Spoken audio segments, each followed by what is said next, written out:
కన్యా రాశి వాళ్ళకి ఈ 2026 మొత్తం కూడా శనీశ్వరుడు 7వ స్థానంలో సంచారం చేస్తున్నాడు.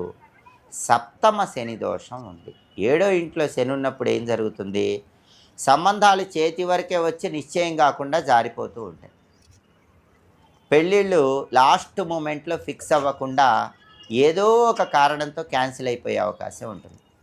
ఒకవేళ పెళ్ళి నిశ్చయమైనా కూడా, పెళ్ళి జరిగినా కూడా భార్యాభర్తల మధ్య ఏవో చిన్న చిన్న గొడవలు వస్తూ ఉంటాయి. కన్యారాశి దంపతులకి భార్యాభర్తల మధ్య విభేదాలు రావటం కానీ, లేదా ఉద్యోగపరంగా భర్త ఒక చోట ఉద్యోగం చేసుకోవటం, భార్య ఒక చోట ఉద్యోగం చేసుకోవటం, అలా ఇద్దరూ దూరంగా ఉండటం కానీ, లేదా పిల్లల భవిష్యత్తు కోసం సాక్రిఫైస్ చేస్తూ భార్యాభర్తలు వేరే వేరే ప్రదేశాల్లో ఉండటం కానీ, ఇట్లా భార్యాభర్తల మధ్య దూరం అనేటటువంటిది కన్యారాశి వాళ్ళకి 7వ స్థానంలో శని సంచారం వల్ల 2026లో